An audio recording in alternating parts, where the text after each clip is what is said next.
बाजार की दोपहर है और निफ्टी स्क्रीन्स पर रख देता हूं। जैसा मेंशन था, आज सुबह से कुछ ज्यादा हरकत में आया नहीं है बाजार।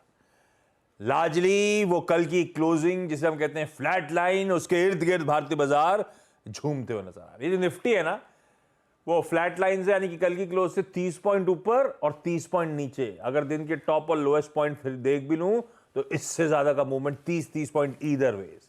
और इस समय ऑलमोस्ट फ्लैटिश नोट पे वो 30 पॉइंट नीचे से थोड़ा सा घूमा है। 20 पॉइंट की रिकवरी और फ्लैट लाइन के आसपास वापस आने की इस समय कोशिश करता हुआ। दरअसल शांत क्यूज यूएस के फ्यूचर्स ही ट्रेड कर रहे हैं। एक दिन की छुट्टी के बाद जो फ्यूचर्स इस समय समीकरण दिखा रहे हैं वो बिल्कुल ऐसे ही पॉज का, बिल्कुल ऐसे ही फ्लैट नोट पे शुरुआत होने का इंडिकेशन दे रहे हैं। और जैसे हम एक्सटेंडेड वीकेंड में जा रहे हैं, ध्यान रखिएगा मंडे को गुरु नानक जयंती के चलते छुट्टी है, हम ट्रेड को ट्यूसडे को रिज्यूम करेंगे। तो एक्सटेंडेड वीकेंड में जाने से पहले यहां पे भी थोड़ा सा पस्त माहौल है। और यूएस में भी जब आज कामकाज की शुरुआत होगी तो हाफ डे, एक दिन की छुट्टी से आएंगे, हाफ डे काम करेंगे, फिर 2 दिन की छुट्टी में चले जाएंगे।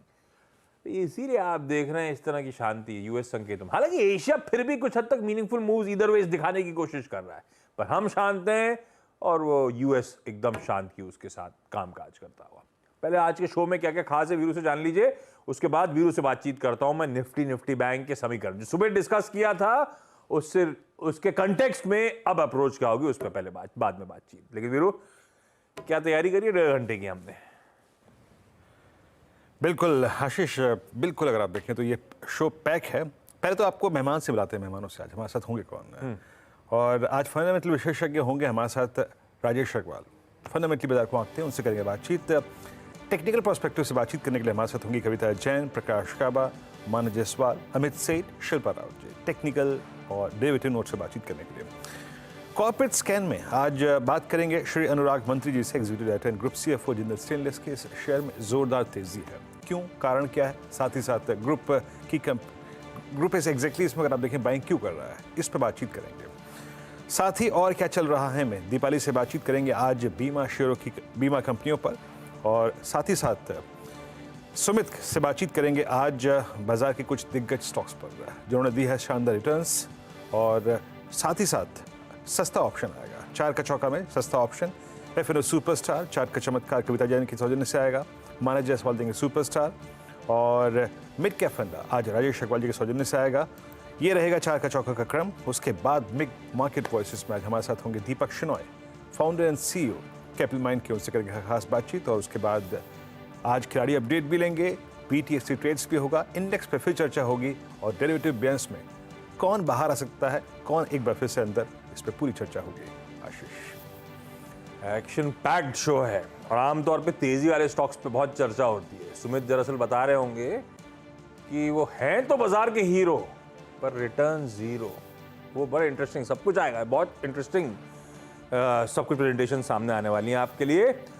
लेकिन अब दिखाइए जरा भारतीय बाजारों का समीकरण। पहले निफ्टी रखिएगा, पहले निफ्टी पे बातचीत करूंगा, उसके बाद निफ्टी बैंक पे जाऊंगा। निफ्टी का इंटरडे चार्ट आपकी स्क्रीन पे 30 पॉइंट ऊपर 30 पॉइंट नीचे की कहानी स्क्रीन पर नजर आएगी। ऊपर 832 के हाईज थे, एग्जैक्टली 30 पॉइंट ऊपर। नीचे की तरफ हमने छुआ था 768 के जोन्स, ऑलमोस्ट 30-34 पॉइंट के आसपास का दबाव। इसलिए मैंने 30 पॉइंट इधर वेज कहा था, उससे ज्यादा कुछ नहीं है। फ्लैट कामकाज हो रहा है। हाँ, आज सुबह चर्चा हुई थी कि बेस जोन के पास आए, करीब आए, तभी लेने का मन है। चेज नहीं करना है, कुछ नहीं करना है। बेस पे आए, कंफर्ट पे आए, खरीदारी करनी है। वो बेस क्या है? 759, 729 के जोन्स। प्रिसाइसली तो वहां नहीं, लेकिन हाँ 768 के आसपास के बेस के पास आए तो खरीदारी करनी है। वीरू, उसी बेस जो आपने मेंशन करा था उसी के इर्द गिर्द घूम रहा था नीचे। हालांकि वो दोनों डिफाइंड मार्कर्स की आज इस तरह का कंसोलिडेशन कर देने कि वो डिफाइंड मार्कर्स में इधर वेज टच नहीं करा, पर हमारे बेस जोन के पास आया, उससे थोड़ा सा मोमेंटम पकड़ने की कोशिश कर रहा है। क्या रणनीति है? क्या ये लोअर लेवल्स पे लैच ऑन करने का मन बनाना है एक्सटेंडेड वीकेंड से पहले? मेरा कंफर्ट लेवल बाइंग का कौन सा जोन है? क्या करूं निफ्टी पे? अप्रोच क्या है? आज का सेशन जो पैन आउट हुआ उसके बाद आपके व्यू क्या बन रहे हैं? देखिए आशीष, मैंने एग्जैक्टली यही कहा था। मैं अक्सर पिछले 5 दिन से ही कह रहा हूँ कि प्लस 10 पॉइंट्स 5 पॉइंट्स चलते हैं इसमें। बेस वन पे, बेस वन था 69 और एग्जैक्टली कुछ देर पहले, हाँ वही अगर आप देखें 59, माफ़ कीजिएगा, उससे 10 पॉइंट नीचे का एक लो लगाया। आशीष, दिक्कत ये है ना कि अब जब 800 की ही कॉल और पुट बिकी हुई है तो हम दूसरी बहुत ऊपर या फिर बहुत नीचे की बात नहीं कर सकते हैं। हमें ट्रेड लेना पड़ेगा under the shadow of I think 800 की, और वो 800 की शैडो थी 759। तो वहाँ पे अगर आपने लिया हुआ था तो अभी भी आपको लगभग 30-35 पॉइंट मिल रहे हैं, लेकिन आप इस ट्रेड को रखिए और फ्रेश लॉन्ग अभी मत कीजिएगा। अगर आपने पिछले कुछ घंटों में लिया है तो ठीक है, उस डिप को बाय किया है तो ठीक है, बट ज़्यादा रिवॉर्ड की एक्सपेक्टेशन मत रखिए। वही शब्दों का इस्तेमाल करूंगा मैं जो मैंने एग्जैक्टली आज 9:35 पे किए थे। मिनट चार्ट पे, 60 मिनट चार्ट पे जाकर देख लीजिएगा, एक स्विंग हाई है 12:30 बजे का, कल और परसों का, वो है 19,835, जो सुबह का हाई भी था उससे 2 पॉइंट नीचे 33 का हाई था। तो वहां पे अगर मिल जाए तो एक बार के लिए एग्जिट कर जाइएगा। बट आशीष, अब फॉर द टाइमिंग अब कोई नया ट्रेड मत लीजिएगा। क्यों? अब आप एक एक्सटेंडेड वीकेंड पे जा रहे हैं। Option writers at the money call put को बेचने की कोशिश करेंगे और पॉसिबिलिटी है कि इंडेक्स यहीं पर ही, मतलब 20, 30, 40 पॉइंट के दायरे में आज क्लोज हो जाए, क्योंकि एक्सटेंडेड वीकेंड है। मेरे को 3 दिन की टाइम वैल्यू मिल रही है, मेरे को और क्या चाहिए? अगर मैं राइटर हूं तो मेरे ख्याल से सबसे स्वर्णिम ये सेटअप है। आपकी स्क्रीन पे मैं आपको जस्टिफाई कर सकता हूं ये बात आशीष। आप देखिए आपकी स्क्रीन पे 6 स्ट्राइक्स आएंगी कॉल पुट, और किस तरीके से 20,000 की कॉल देखिए आशीष, इंट्राडे में 28 लाख, 19,800 की एट द मनी कॉल का आउटस्टैंडिंग हो गया है 1 करोड़ का। अब आप सोचिए आशीष, मतलब उसी स्ट्राइक की कॉल लगभग 56 लाख बिकी, उसी स्ट्राइक की पुट 48 लाख बिकी, यानी इंट्राडे में 1 करोड़ 4 लाख का बिल्डअप, और आउटस्टैंडिंग ओआई एट स्ट्रेंगल, मतलब at the money call put का ओआई बढ़ गया 2 करोड़ का।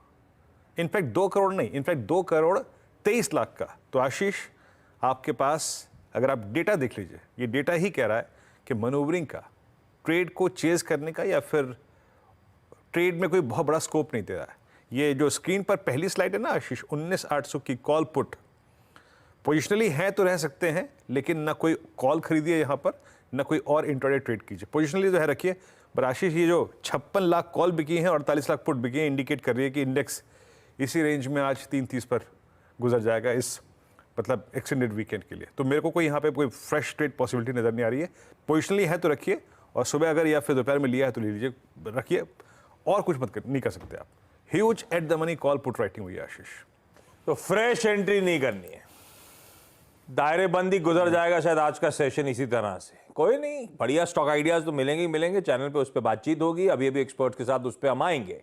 पहले लेकिन निफ्टी बैंक, और बिहेवियर इंटरेस्टिंग है, बार बार लोअर लेवल से ट्रैक्शन पकड़ रहा है, मोमेंटम पकड़ने की कोशिश कर रहा है, और वीरू वहीं अटक रहा है जो मेरे ख्याल से हमारा R1 था, वो 43,750 के आसपास के जोन। आज के हाईज 43,754 के, वापस उस लेवल पे जाते हुए नजर आ रहे हैं। पर यह है कि एक जैसे कल एक कदम आगे था, आज भी लाइकवाइज निफ्टी बैंक एक कदम आगे, एक शेड बेहतर गई है, 1/3 1/4% की बढ़त के साथ फिर भी कामकाज कर रहा है।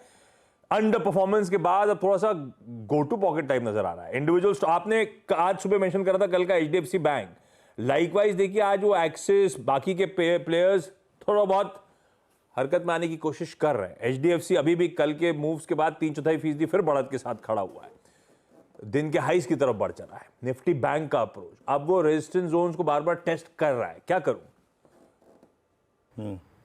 देखिए आशीष, HDFC बैंक मैंने जानबूझ के अपनी कमेंट्री में शामिल किया था क्योंकि यही है स्टॉक, और ये अब फाइनली अगर इस प्राइस पे भी क्लोज होता है ना आशीष, तो ये क्लोज होगा 50 डे एक्सपोनेंशियल मूविंग एवरेज के ऊपर 18 सितंबर के बाद।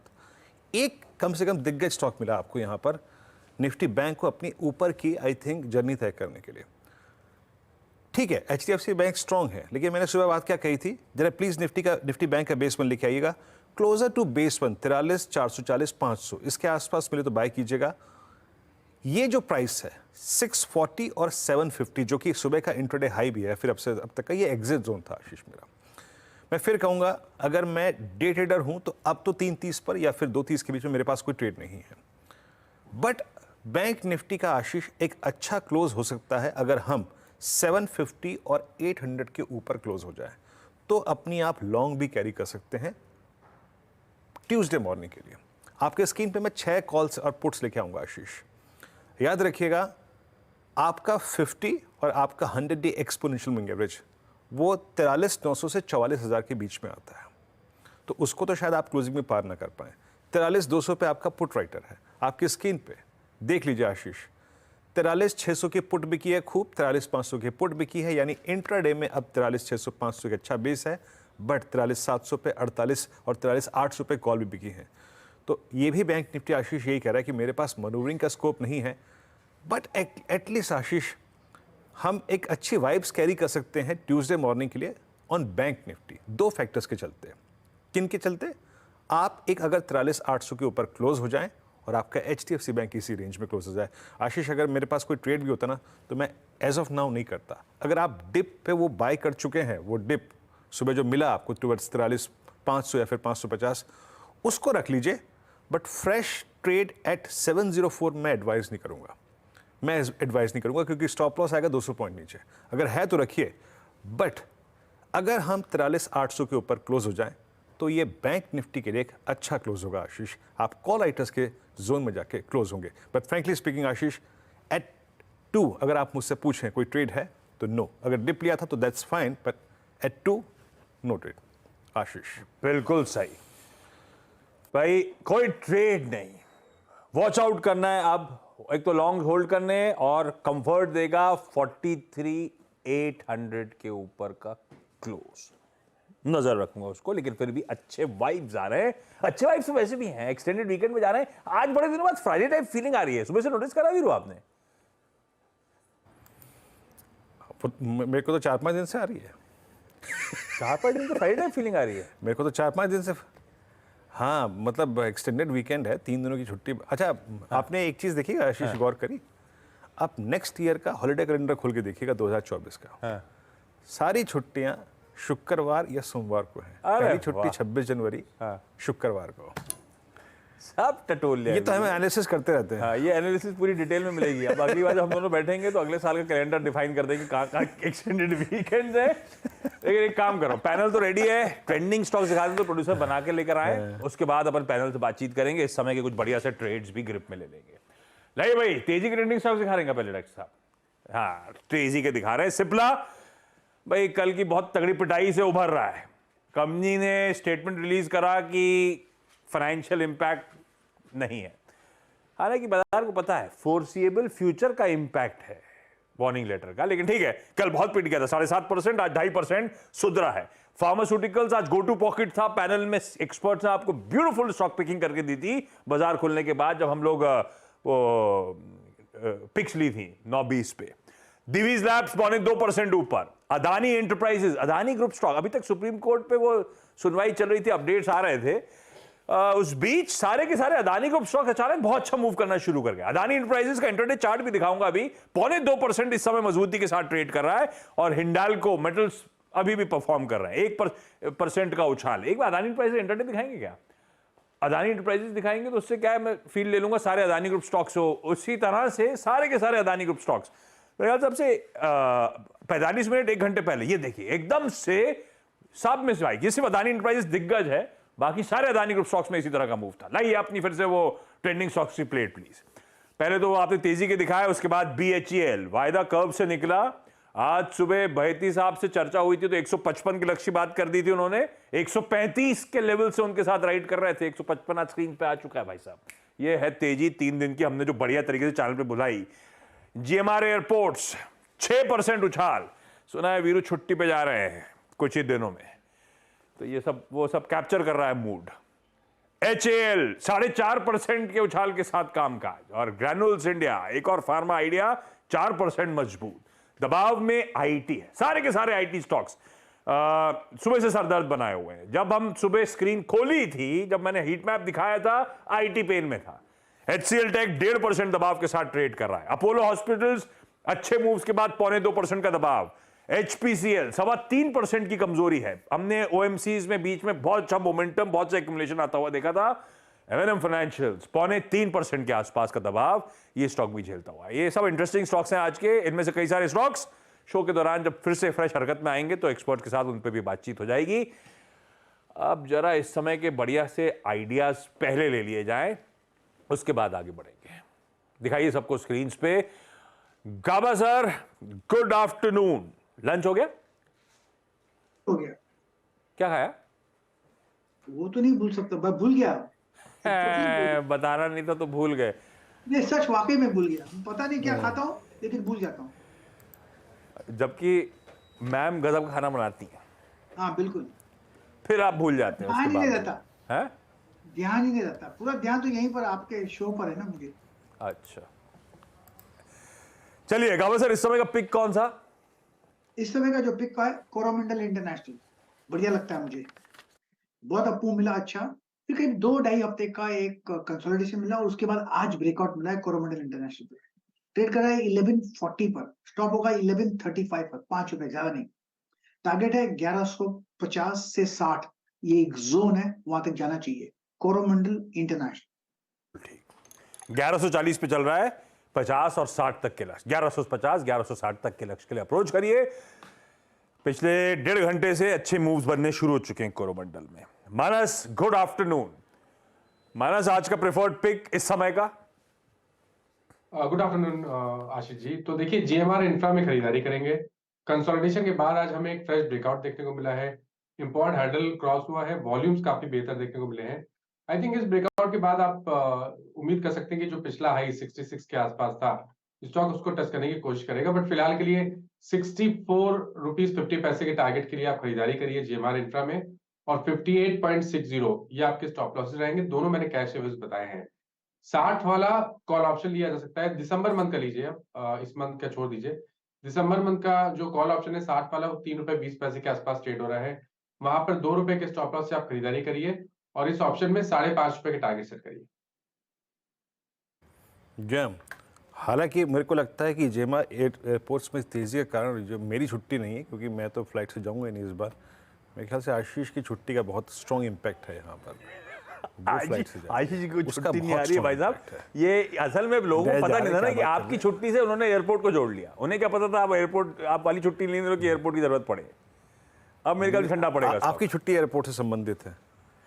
आपकी नहीं, छुट्टी मैं- उड्डयन क्षेत्र से जुड़ी हुई है, इसीलिए एयरपोर्ट जेमा एयरपोर्ट में। देख, उसमें मेरी तो इस बार मैं वो वाली बाय रोड ही छुट्टी हूँ। है, क्या कहते हैं, बैकपैक वाली, बैकपैक वाली। हाँ। बैकपैक वाली छुट्टी पे जा रहा हूँ? खैर पहाड़ इस पहाड़ बार- निकल रहे हो क्या? इस बार बैकपैक वाली छुट्टी है, पहाड़ पे निकल रहे हैं। वही कुछ दोस्त होंगे और कोई गाड़ी नहीं, कोई लग्जरी नहीं, रोडवेज की बस और छोटे छोटे रेस्टोरेंट्स में खाना खाना, पहाड़ों पे बैठना, बस वही, कोई लग्जरी नहीं। और जहाँ जा रहा हूँ वहाँ पे कोई लग्जरी होटल होता भी नहीं है। ये सही है। खैर, अब आते हैं कॉल्स पे। शिल्पा जी से बात करें। शिल्पा जी, गुड आफ्टरनून। शिल्पा जी, आपका ट्रेड इस वक्त का? Good afternoon. अभी का ट्रेड मेरा रहेगा एशियन पेंट्स में। एशियन पेंट्स यहाँ पे 3100 पे एक अच्छा बेस है, तो ये स्टॉप लॉस रहेगा 3100 का और टारगेट्स टूवर्ड्स 3180 से 3200।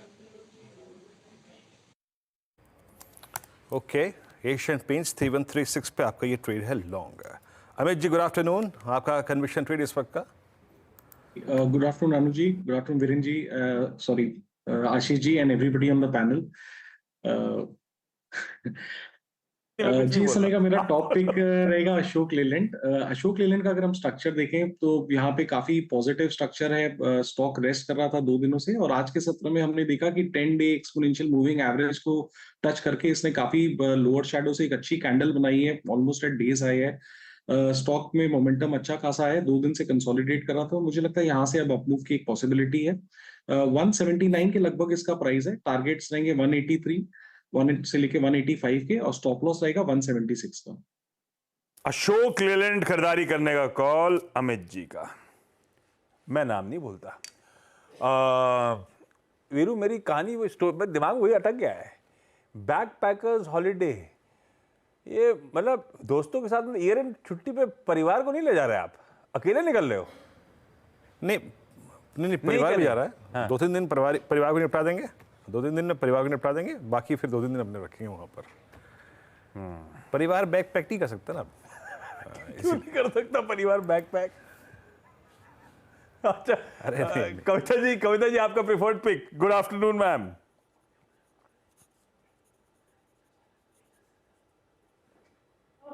Dalmia Bharat as of now 2240 के लेवल्स पर है।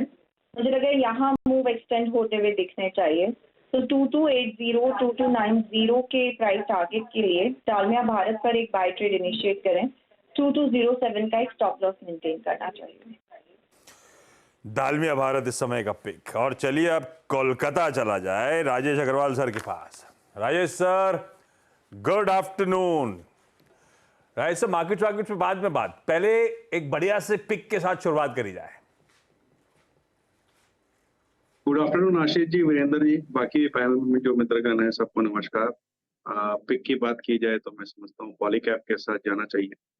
दूसरी तिमाही में बहुत स्ट्रांग नतीजे आए थे, उन्होंने केबल्स और वायर्स में अपनी पोजीशन अच्छी बना ली है। प्रोडक्ट पोर्टफोलियो जो है बहुत अच्छा है। B2B सेगमेंट में डिमांड बढ़त में है और B2C में भी अच्छी ग्रोथ हो रही है। FMEG का बिजनेस जो फास्ट मूविंग इलेक्ट्रॉनिक गुड्स का बिजनेस है उसमें अच्छी बढ़त देखी जा रही है, उसको वो लोग स्केल अप कर रहे हैं और एक्सपोर्ट्स पे विशेष जोर दे रहे हैं। मार्जिन में इंप्रूवमेंट हुई है ऑपरेटिंग लिवरेज के कारण से, और सबसे अच्छी बात है कि जो उनका प्रोडक्ट पोर्टफोलियो का मिक्स है वो प्रॉफिटेबिलिटी को आगे आने वाले दिनों में भी बढ़त की ओर दिखा रहा है। हमारा अनुमान है कि कोई ट्रेडिंग के नजरिए से या छोटी अवधि के लिए लेता है तो 5400 के टारगेट, लेकिन मध्यम से लंबी अवधि में 5800 के टारगेट के साथ इसमें खरीदारी करनी चाहिए। पॉलीकैब गजब, बहुत पैसा बना के दिया स्टॉक ने, और फंडामेंटली अभी भी ये पॉलीकैब वर्सेस हैवेल्स। कई बार लोग पूछते हैं हैवेल्स का अंडर परफॉर्मेंस, पॉलीकैब का आउट परफॉर्मेंस। आपने तो क्लियर कर दिया प्रेफर्ड पिक ये है। वो हैवेल्स जो ठंडा पड़ा हुआ है वो पसंद नहीं आता अब। उसमें दिक्कतें लॉयड्स के एक्विजिशन को लेकर के हुई थी और वहां से परफॉर्मेंस खराब थी, जिस वजह से दिक्कत थी और परफॉर्मेंस पे दबाव पड़ा। लेकिन आगे आने वाले दिनों में जो हम 6 महीने के अंदर में जनरल इलेक्शन है और जिस तरह का फोकस इंफ्रास्ट्रक्चर और रियल एस्टेट में बना हुआ है, तो मुझे लगता है कि वो भी कंपनी धीरे धीरे सुधार पे आएगी और वहां पे भी 1400 1450 के टारगेट देखे जा सकते हैं। ओके चलिए, तो अब कॉल्स मोर और लेस सारी की सारी हो गई, फंडामेंटल टेक्निकल कॉल्स। अब कुछ ऐसे स्टॉक्स पे आते हैं जिन्होंने अपनी ट्रेजेक्ट्री बिल्कुल ही बदल ली है। और देखिए, कभी भी किसी को ज़रूरत से ज़्यादा दबाना नहीं चाहिए, और दबने के बाद जब वो निकल के उठ के आता है तो भोपाल और BHL का आपको करिश्मा नज़र आता है। Look at BHL today. आज 153 पे बैन में था, एक दिन से बाहर निकला भाई साहब, आज ऑल टाइम मतलब इस दौर के हाईएस्ट क्लस्टर पे 3 दिसंबर 2015 के बाद सबसे हाईएस्ट क्लस्टर पे। जबकि आशीष, आपको याद होगा इस बार की अर्निंग्स अच्छी नहीं थी और कुछ बड़े नेगेटिव कॉल्स भी आए थे यहाँ पर 153.25 पे। राजेश अग्रवाल जी, आपका BHL पे व्यू क्या है इस वक्त? आई मीन फोर्स तो बहुत है यहाँ पे, वॉल्यूम्स बहुत स्ट्रांग है। ये प्राइस में आपको कितना और रिवॉर्ड नजर आ रहा है 153 पर? राजेश अग्रवाल जी, देखिए, अगर कोई होल्ड करके चलता है तो मुझे लगता है कि यहाँ से बहुत अच्छी बढ़त हो सकती है। मुझे आश्चर्य नहीं होगा कि ये 180 185 के लेवल्स तक भी चला जाए। कारण मैं कहूंगा, एक तो सबसे बड़ी इंजीनियरिंग कंपनी कही जा सकती है, दूसरे जो पहले के जमाने में 75% तक इनकी जो ऑर्डर बुक थी वो कन्वेंशनल एनर्जी से आती थी, और इस वक्त ये दूसरे जो एनर्जी के प्रावधान है वहां पे ध्यान दे रहे हैं और एक बहुत सिग्निफिकेंट शिफ्ट हो रहा है कन्वेंशनल से रिन्यूएबल की तरफ से, उनका इनको फायदा है। दूसरे नॉन पावर सेक्टर में भी अगर देखें तो रेलवे, डिफेंस वगैरह में इनकी अच्छी बढ़त हो गई है। एक अच्छा लैंड बैंक है इनके हाथ में, और हाइड्रोजन सिलेंडर के लिए इन्होंने वॉल्वो के साथ भी करार किया हुआ है। तो ये सारी चीजें पॉजिटिव साइड की ओर इशारा कर रही है। जो दूसरी तिमाही के नतीजे में थोड़ा दबाव देखा गया, उस कारण से थोड़ी नेगेटिव एनवायरनमेंट बना था, बट भेल जैसी कंपनियों के लिए मैं समझता हूँ कि थोड़ा लंबा नजरिया रखना चाहिए और कोई भी गिरावट आए वहां खरीदारी करनी चाहिए। बाकी इस पर टेक्निकल सेंस ले लेते हैं। अगर आप एक टेक्निकल सेंस चाहते हैं तो मानस, आपकी राय क्या है? मानस, मुझे याद अच्छा वो प्राइस सितंबर 2015 का जब इसमें ब्रेकडाउन आया था, उसके बाद ये अपनी लोवेस्ट ट्रेजेक्ट्री में, आई मीन ये 24 का भाव देख के भी आया था। अब एग्जैक्टली 153 के प्राइस पे ये वही प्राइस स्ट्राइक कर रहा है। आपका व्यू मानस, पोजिशनली अगर मुझे दिसंबर के लिए कोई आउटलुक फ्रेम करना हो यहाँ पे तो? देखिए, पैटर्न तो बहुत पॉजिटिव है और कल भी आपने इस पे क्वेश्चन पूछा था तो मैंने एक पॉजिटिव व्यू दिया था BHL पे।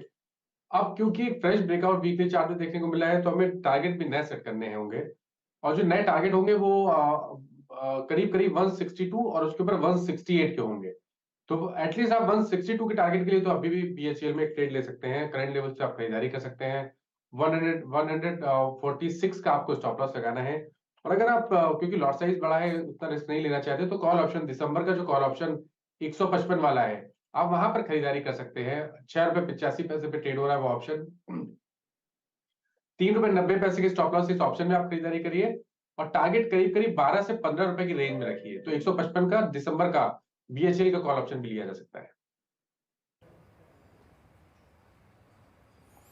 ओके, BHEL इस पर एक सेंस बन गया आपके स्क्रीन पर 152.95 पे ट्रेड करता हुआ डे हाई पर। मैं कुछ बहुत ही स्ट्रॉन्ग, डायरेक्टर साहब इसका रोल ओवर भी रखिएगा, अब जो डिस्कशन हो रहा है ना उसमें रोल ओवर्स भी रखिएगा, क्योंकि ये स्टॉक्स सारे के सारे सप्लाई जोन जो हैं वो आपकी स्क्रीन पे पार कर चुके हैं। अब थोड़ा सा एक दो स्टॉक्स और पकड़ते हैं। देखिए आज डिफेंस भी थीम में था। एक बार आप लेके आइए BEL। आज इस स्टॉक ने एक बहुत ही क्रिटिकल एवरेज पे एक लोअर शैडो वाइल क्रिएट की है। शिल्पा जी आपका व्यू जरा एक बार आप BEL पे दीजिएगा। डे हाई पर आके अभी भी ट्रेड कर रहा है, 141 का प्राइस है। 5 दिन के सॉफ्टनेस के बाद 50 डेमा पर आज रेस्ट लिया इसने, 20 डेमा पे आके क्लोज होता हुआ। आपका व्यू 141 पे, क्या ये अब नई तेजी के लिए तैयार है और ये एक अच्छा पिक पॉइंट है क्या BEL में? जी बिल्कुल वीरेंद्र जी, ये 140 के ही ऊपर अभी सस्टेन कर रहा है, जो इसके लिए पॉजिटिव है। तो ये जो इमीडिएट टारगेट्स आपको 144 से 145 तक तो मिल ही जाएंगे ये, लेकिन 145 के ऊपर अगर सस्टेन करता है देन एक बहुत ही स्ट्रॉन्ग अपसाइड टूवर्ड्स 152 से 160 भी आपके लिए ओपन हो जाएगा। तो BEL बहुत बार अटेम्प्ट करता है 145, लेकिन फिजल आउट कर जाता है, वापस 137 138 जोन्स पे आ जाता है। तो ये बाइंग अपॉर्चुनिटी बहुत अच्छा है, बिकॉज रिस्क रिवॉर्ड बहुत फेवरेबल है। इमीडिएट टारगेट्स 144 145 के हैं। आप इसको दिसंबर के 145 के कॉल ऑप्शन के थ्रू भी ट्रेड ले सकते हैं, जो रफली ₹3.80 के अराउंड अभी ट्रेड कर रहा है। आप उसमें यहाँ पे ₹2 का आप स्टॉप लॉस मेंटेन कीजिए। यहाँ से व्यू सही जाता है तो ये आपको इमीडिएटली बेसिस में 7 तक भी ट्रेड करते हुए मिलेगा। इंटरेस्टिंग। चलिए, डिफेंस स्टॉक्स आज बहुत अच्छा कर रहे हैं, आज बहुत अच्छा कर रहे हैं सरकारी इंश्योरेंस प्लेयर्स, जनरल इंश्योरेंस पे ऐसी कंपनीज, उन पे आऊंगा आगे, जब क्या चल रही है आप पे बातचीत होगी उस पर टच अपॉन करेंगे। लेकिन इस समय कॉर्पोरेट स्कैन की बारी, और आज रडार पे है जिंदल स्टेनलेस, यानी कि आप लोग, कई लोग JSL के नाम से जानते हैं। इस कंपनी के ED और ग्रुप CFO अनुराग मंत्री साहब जुड़ते हुए, दिखाइए अनुराग जी जुड़े नहीं जुड़े? ये Anurag ji, good afternoon.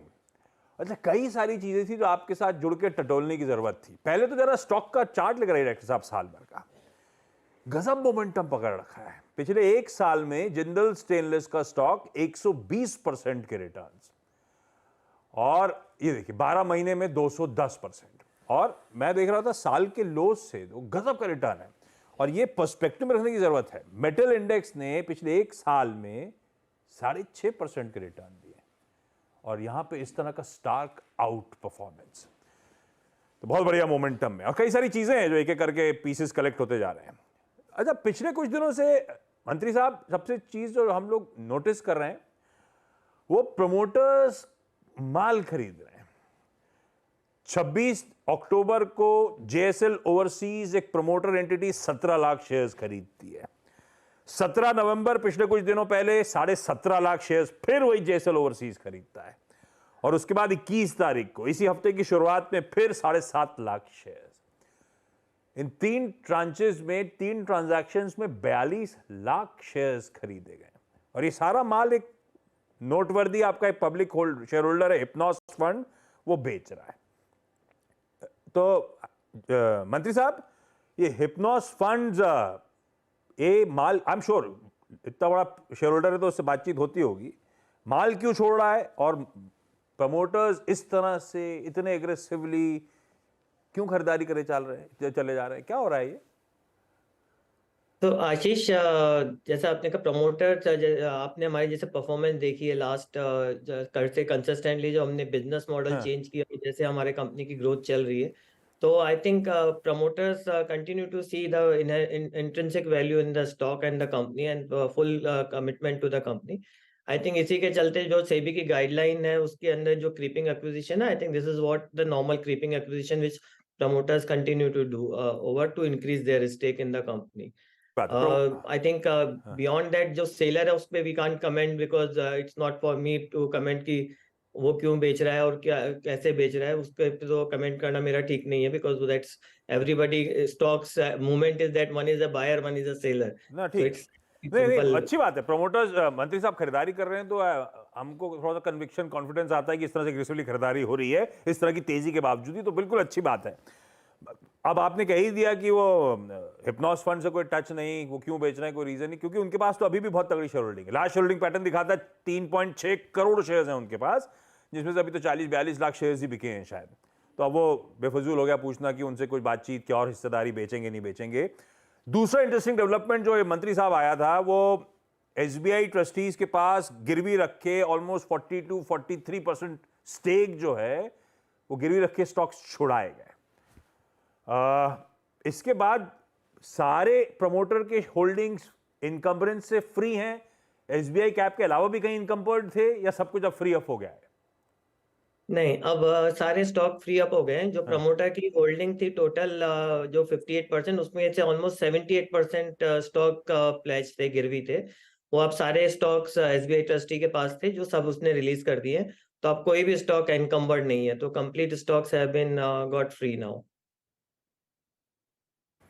Okay अच्छा, आई मीन यहाँ पे कुछ हद तक अभी बैंक्स की बात हो गई, एग्जैक्टली मोमेंटम की बात हो गई। मंत्री साहब मैं अब आना चाहूँगा आई मीन बिजनेस पे। मैं पिछले कई समय से पढ़ रहा हूँ आपको, आप अपने जो भी ऑपरेशन उसको काफ़ी तक स्ट्रीमलाइन कर रहे हैं। एक बार मेरी बात हुई थी लास्ट मुलाकात में आपसे रिगार्डिंग इंडोनेशियन ऑपरेशंस। आप तंग थे वहाँ से, आप वहाँ से एग्जिट करना चाहते थे। वहाँ पे स्टेट क्या है और आपने जो वहाँ के कुछ की एसेट्स थे क्या आप उनको वापस ले आए हैं?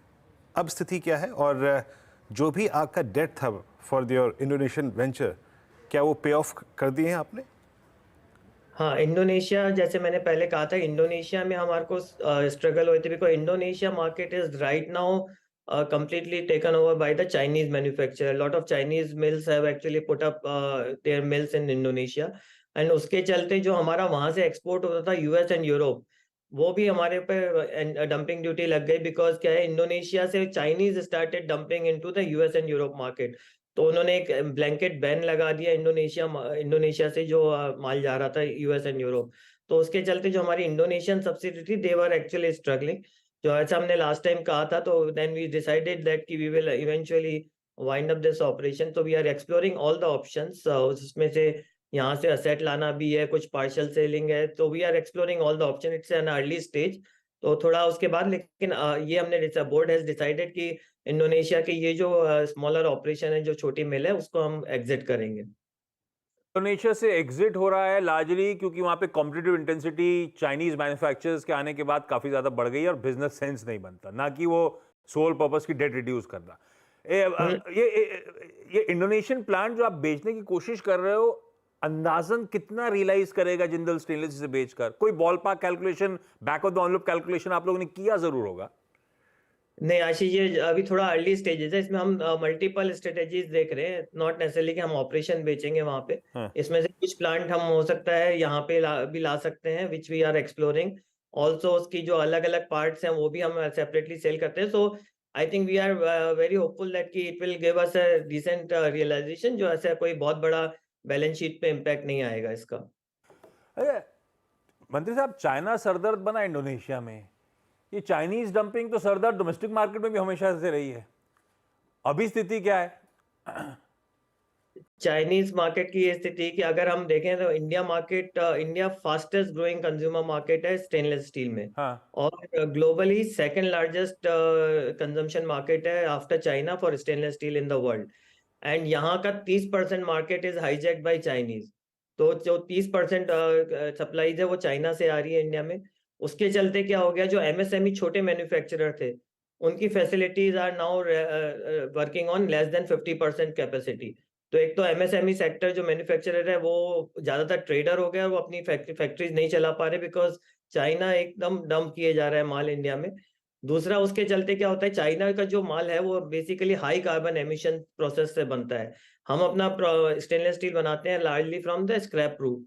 तो हमारा और हमारे पास इलेक्ट्रिक आर्क फर्नेस है। चाइना से जो माल आ रहा है वो जनरली काफी कुछ जो हम कार्बन न्यूट्रल होने की बात कर रहे हैं उसके लिए भी डिटरेंट है, क्योंकि हम उसका जो भी इंपोर्ट कर रहे हैं वो लार्ज कार्बन एमिशन भी इंपोर्ट हो रहे हैं मंत्री कंट्री साहब में। कोई सेफगार्ड तो नहीं लगे हुए का? पहले तो ड्यूटी लगती थी, अभी कुछ नहीं है क्या? अभी there is no duty except basic custom duty है विच इज नथिंग 7.5, बट जो सीवीडी और वो सब हटा लिया था गवर्नमेंट ने। तो उसके चलते दो चीजों के लिए बहुत इमीडिएट जरूरत है, क्योंकि एक तो जो एमएसएमई सेक्टर को प्रोटेक्ट करने, और एक कार्बन एमिशन का जो अपना टारगेट है इंडिया का 2050 तक कार्बन न्यूट्रल होने का, तो उसमें भी ये जो हाई कार्बन एमिशन प्रोडक्ट्स हैं उनको रोकने की जरूरत है इंडिया में। ओके, तो ये एग्जैक्टली सर, ये जो अपनी प्रोडक्शन प्रोसेस को आप ग्रीन हाइड्रोजन बेस्ड प्रोसेस पे लेके आ रहे हैं, उसके तहत मेरे ख्याल से आपने अपने हिसार प्लांट पे काम करना शुरू किया था। ये अभी तक कितना फंड डिप्लॉय हो चुका है? I think you set aside approximately 300 to 400 crore rupees for this process. अभी तक कितना डिप्लॉय हो गया और हिसार प्लांट का स्टेट क्या है इस वक्त? नहीं, सो ग्रीन हाइड्रोजन का नहीं है, टोटल हमारा जो कैपेक्स था वो था 3,300 करोड़ इस साल का, जिसमें मल्टीपल कैपेक्स था। हिसार में हम हाइड्रोजन जो कर रहे हैं ये एक पायलट प्रोजेक्ट है एंड इसका काफी एडवांस स्टेज में है एंड इट्स ऑन ट्रैक। तो अभी ये फर्स्ट पायलट है, अगर इसको सक्सेस रहता है तो हम इसको लार्ज स्केल पे रेप्लिकेट करेंगे। अच्छा, नतीजों पे भी मंत्री साहब आपसे बातचीत नहीं हुई थी। On the face of it result अच्छे लग रहे थे जब आपकी Q2 के नंबर्स आए थे। आय में 13% का jump, EBITDA 54% year on year jump. पर एक्चुअली जो वॉल्यूम्स थे, जो लार्जली स्ट्रीट एक्सपेक्ट कर रहा था, उससे थोड़े से पस नजर आए। 540 मेरे ख्याल से आपने 5,40,000 5,43,000 के आसपास के आपके वॉल्यूम्स थे टन्स के, और 550 प्लस के मैं देख रहा था, ज्यादातर स्ट्रीट एक्सपेक्टेशंस थी। कोई स्लाइट मिस पिछले क्वार्टर में, और इसी का फॉलोअप इश्यूज मेरे ख्याल से जब मैं नंबर्स को आकलन देख रहा हूं तो वो एक्सपोर्ट है। पिछले क्वार्टर में एक्सपोर्ट कुल वॉल्यूम्स का परसेंटेज बेहतर था, वो रिड्यूस हो रहा है। ये क्या दिखा रहा है? ग्लोबल डिमांड पस पड़ती चली जा रही है क्या मंत्री साहब? नहीं, आपने एकदम सही कहा आशीष। ग्लोबल डिमांड जैसे यूएस और यूरोप जो हमारे लार्ज एक्सपोर्ट मार्केट हैं उसमें अभी हम लोग कुछ स्लो डाउन देख रहे हैं, स्पेशली यूरोप में ज्यादा स्लो डाउन देख रहे हैं। तो उसके चलते थोड़ा हमारा एक्सपोर्ट अंडर प्रेशर है। दूसरा जो वॉल्यूम था, अगर आप हमारी ओवरऑल गाइडेंस से देखेंगे जो हमने साल के शुरू में दिया था कि इस साल हम 20% वॉल्यूम ग्रोथ करेंगे, वो एकदम ट्रैक पे है। लेकिन हाँ, हमने पहले क्वार्टर बेटर किया था, तो क्वार्टर 2 का एक्सपेक्टेशन थोड़ा मार्केट का ज्यादा हो गया था। तो हम ओवरऑल गाइडेंस मिस नहीं कर रहे हैं, लेकिन जो आपका रीजन बता देता हूँ मैं, जो हम प्रेशर देख रहे हैं वॉल्यूम पे, दो रीजन है। एक तो एक्सपोर्ट मार्केट, जो अच्छा हाई एंड एक्सपोर्ट मार्केट है, उन इकोनॉमीज है, उनको थोड़ा सा slow down we are seeing, but उसके लिए हम नए मार्केट में पेनिट्रेट कर रहे हैं, नए सेगमेंट्स में पेनिट्रेट कर रहे हैं एक्सपोर्ट। दूसरा जो मैंने आपको कहा कि डोमेस्टिक मार्केट में चाइना का मटेरियल, चाइना ने ऑलमोस्ट हाईजैक कर लिया 30% कैप्चर करके मार्केट। तो वो जो इंपोर्ट हो रहा है चाइना का अनअबेटेड, वो बहुत की चैलेंज है। तो उसके चलते हम we are seeing the both volume and margin pressure in both the segment.